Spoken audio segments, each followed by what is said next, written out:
Do you think he even understands a word we're saying? Trent didn't bother lowering his voice, grinning across the table. Derek smirked. Trade a mute sushi CEO for a $10 million deal, I'd sign that today. The bait, tossed with sarcasm, set off a night that should have ended in a historic handshake, but instead unraveled into a trial by fire of dignity, prejudice, and the power of deliberate silence.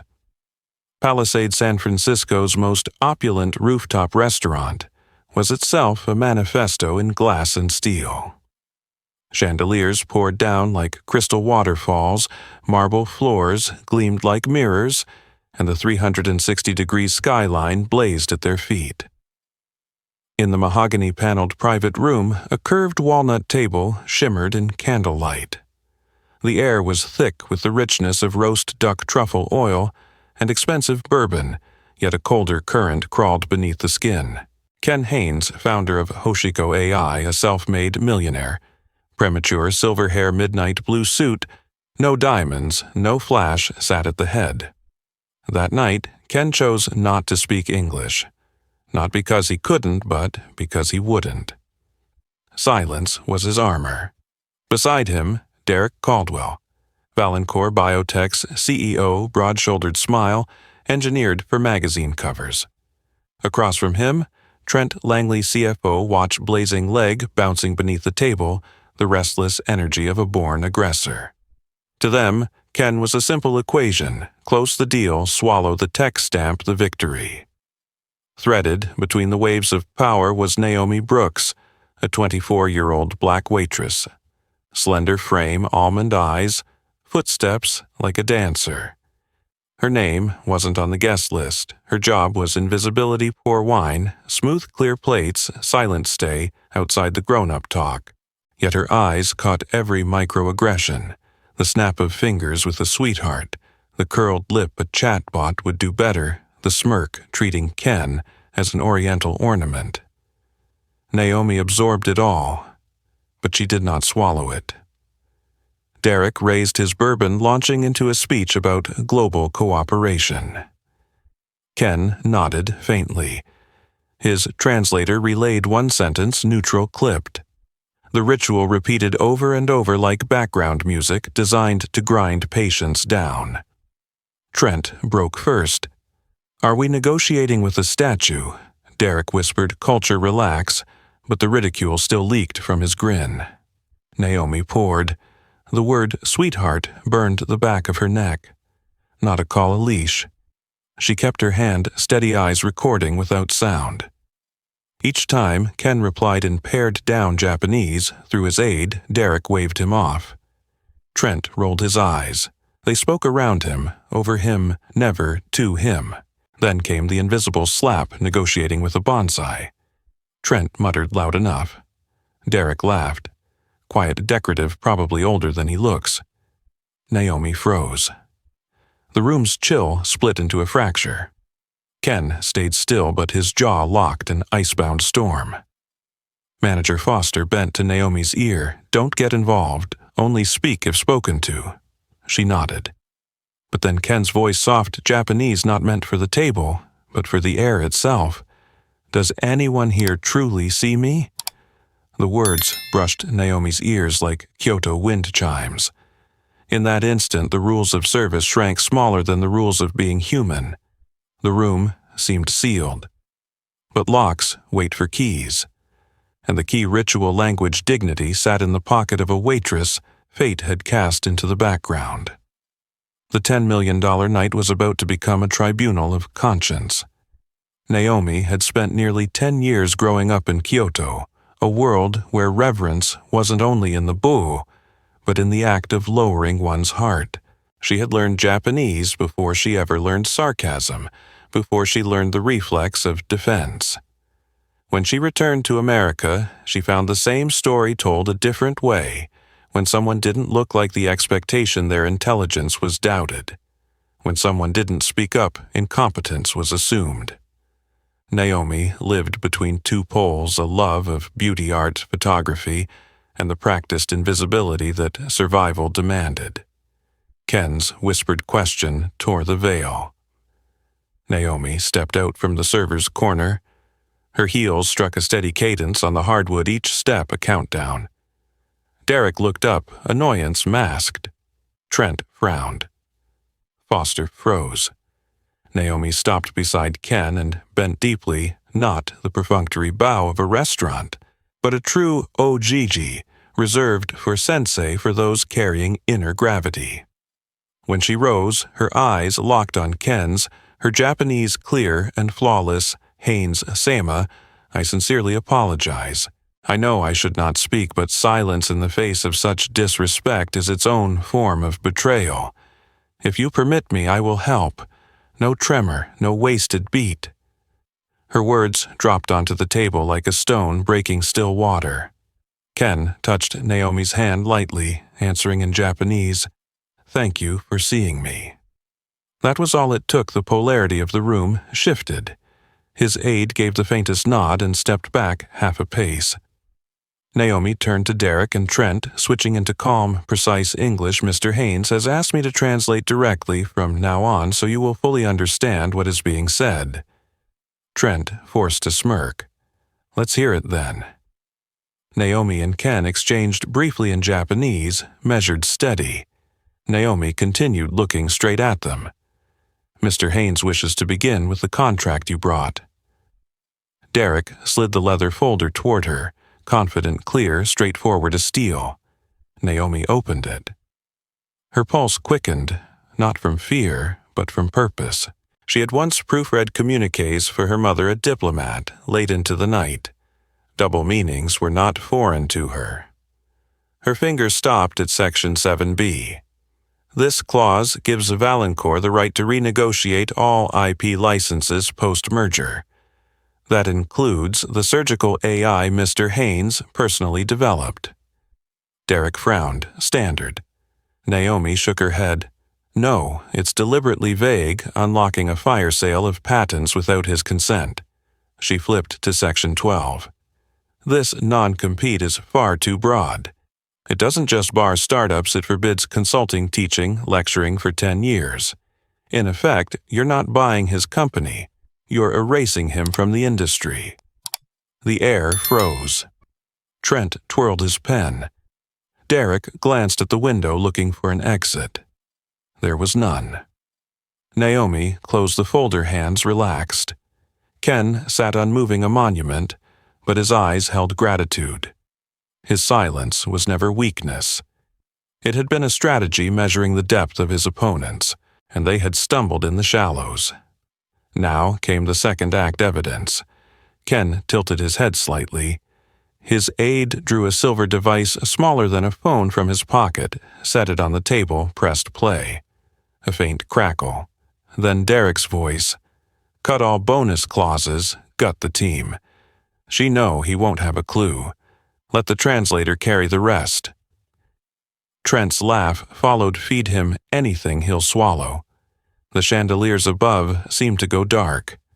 Naomi didn't flinch. She summarized the obvious. They assumed he wouldn't understand, planned to manipulate translation, dismantle his legacy. Trent shot to his feet. Illegal recording. Naomi's voice was steel. So is fraud. Ken didn't need to smile. The evidence had spoken. The negotiating table had become a courtroom with truth as judge. The final click of the recording ended with a dry beep, leaving behind a silence as heavy as a verdict. Derek stayed in his chair, face drained of color. Trent funneled the blame toward the device. Illegal Naomi's cadence didn't shift. Illegal as planting clauses to strip IP and plotting deception through translation. Each word nailed itself into the walnut table.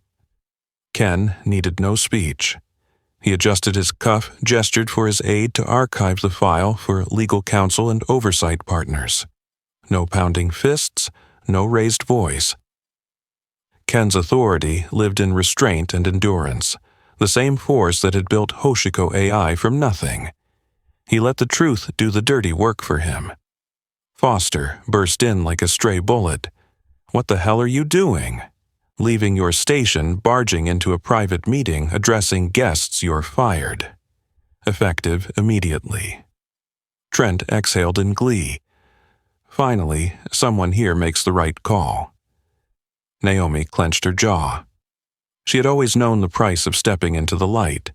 That price was her job, but never her dignity. Before she could answer, the door caught. A black man, early 40s, navy suit without flourish, stood blade straight.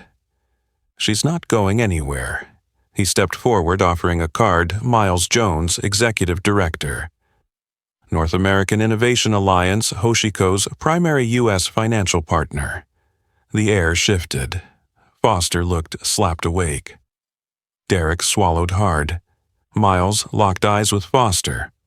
"I sat outside for 20 minutes, heard the recording, saw every attitude in this room. Tonight, no one fires Naomi Brooks. On the contrary, someone owes her an apology." The words weren't loud, but they reset the ladder of power. For the first time, Naomi was truly seen not as staff, but as the moral axis of the room. The tension recentered no longer whether Ken would sell, but whether Valancourt was fit to remain at the table. Derek circled excuses M&A practice industry standard. Naomi stripped the veneer. Industry standards don't erase people's right to their profession. Practice doesn't legitimize ambiguity designed for theft. Trent pouted legalese. A 10-year non-compete is normal. Naomi's calm cut through normal, where in the class action suits Valancourt already lost. She knew too well, normal was just another blindfold. Ken didn't add a word. He let Naomi voice what needed saying. That trust radiated cooling, even the egos still bristling. In Ken's eyes, Naomi was no longer the server, she was the cultural bridge, the oxygen keeping dialogue alive. Then the fracture came: investor trust. Miles's trust landed on Hoshiko and Naomi, not Valancourt. The balance flipped. Derek lost leverage. Trent lost escape. Foster lost standing. The climax sharpened into a line, one side the old power, loud, domineering, dismissive. The other the new, disciplined, principled, and true. Miles closed it. "That's enough." He turned to Naomi. "You're the only person in this room who showed me what integrity looks like." The word integrity stamped the $10 million night with a moral verdict. Power did not belong to those with the most chairs. Valancourt's fall began right at the table, shine cracked, credibility crumbled. And Ken, he simply rose, offered the lightest nod of thanks. The corner of his mouth flickered, not a smirk, but an acknowledgement tonight it wasn't him, but Naomi who was the protagonist. As Foster stepped back in humiliation, the next wave rose. Ken circled the table, not with the perfunctory handshake of ritual, but clasping Naomi's hand with both of his. He spoke in English, soft as air. "Thank you for seeing me when no one else did." Naomi froze for a beat. She had finally heard this man's voice. His earlier silence had indeed been armor, not muteness. Miles stepped forward, pivoting the room from verdict to future. "Naomi Hoshiko would like to invite you to join the global strategy team. Not just as a cultural liaison, but as a senior executive aide, someone who hears what lies between the lines and speaks the language that connects people." Naomi's eyes widened. Miles made it plain, based in San Francisco, leading U.S. expansion, advising international partners, overseeing diversity initiatives. Full tuition for any graduate program you choose. Housing near the office. A salary that reflects the value you proved tonight. Naomi could barely breathe. The floor beneath her felt unfamiliar, as if it had risen to a new altitude. Nights spent painting in a noisy rental, rushed sketches on the train, the bone-deep fatigue of endless shifts all flashed, then dissolved like mist. A door that had always been shut suddenly swung off its hinges. Ken did not expect an answer immediately. He gave Naomi time, but his eyes already carried trust. He knew tonight no one had rescued anyone. Naomi had rescued herself with courage, and in doing so had saved his legacy from soulless clauses. What bound them was no favor but an alliance. Across the table, Derek and Trent sat frozen statues in silence. No more industry standard, no more normal, no more chatbot. The only language left was consequence. The call Derek was ready to make, let's try again another time, no longer had a number. Miles had seen, Ken had recorded, Naomi had unmasked. The game was over. A small priceless moment, Naomi turned to Foster, bowed just slightly enough to be courteous, not submissive. I don't want anyone to lose their job. But tonight I could not stay silent. Foster flushed, bit his lip, and nodded. Not a plea for pardon, but the acceptance of a lesson in how to treat those in the background. Ken spoke again, circling the present with the future. We have real work to do. Real work did not mean the deal. It meant redrawing the standard how a tech company enters a new market without trading away dignity, how a team treats cultural difference as an asset, not a barrier. Naomi swallowed, eyes glistening. I am honored. She didn't say, I deserve this. She chose honored because opportunity is born of two forces, one's own courage and another's trust. Ken smiled fully this time. The room warmed not from bourbon, but from a new axis being set in place. The Palisade night closed with light footsteps. No finger snaps of sweetheart. No commands. Only people who had learned to listen. An alliance had been born not in ink but in attitude. Within 48 hours the story leaked from the shadows, not from Ken, not from Naomi, but through the current of tech that spins its own myths. The recording slid quietly through legal counsel, reached oversight committees. Valancourt's board convened for less than an hour. Derek Caldwell voluntarily stepped down. Trent Langley resigned 2 days later, citing personal reasons no one believed. Shareholders raged. Partners pulled back. Keynote calendars went blank. Yesterday they were booked to speak on borderless leadership. Today, apology emails poured like rain. Honor, what they assumed, came with the title slipped away when a waitress proved the value of truth. The press didn't need sensational headlines, from Apron to the woman who stopped a $10 million deal. Social media swelled not with gloating, but with poetic justice. The loud fell before the quiet. Those who dismissed the translator were undone by language itself. Thousands of comments named Naomi Brooks not as a symbol of luck, but as an example of how to act when confronted with wrong. Ken Haynes returned to Hoshiko's labs and strategy rooms with a new agenda: codify partner standards, embed ethics into the very clauses. Launch scholarships for bilingual multicultural talent. Appoint Naomi to lead diversity initiatives, not as slogans, but measured by results. And Naomi.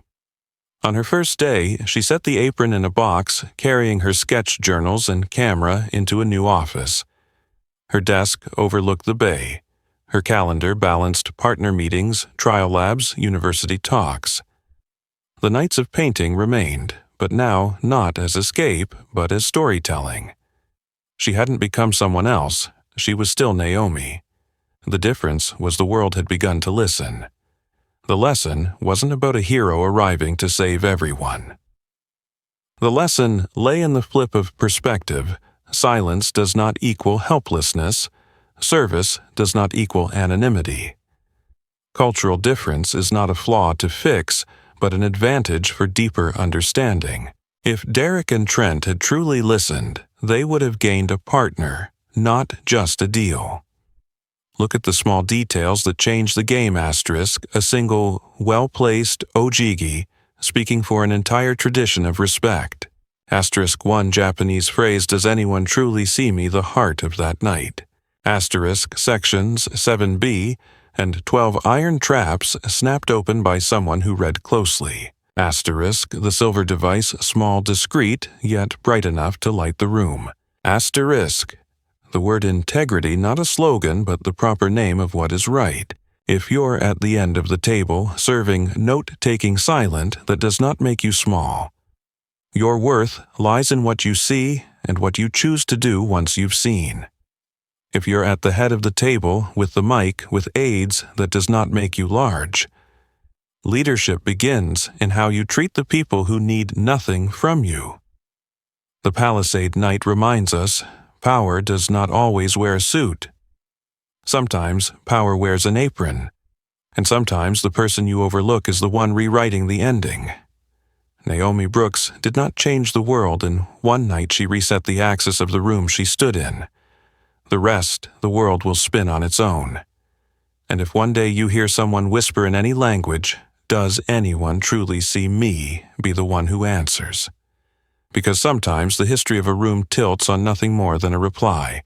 The Palisade Night closed, but its aftershocks remain a bow at the right moment.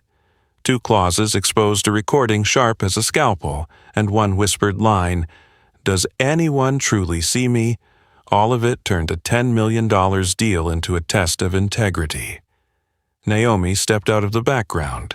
Ken shed the armor of silence, and we saw what power really is to listen to speak at the right time and to honor the human behind the chair. Your turn. Which moment struck you most? The bow. The unmasking of 7B12. The recording or the question, "Who sees me?" Share in the comments and tell us why. If this story meant something to you, hit like, share it with someone who needs to hear it, and subscribe bell on so you won't miss the next story.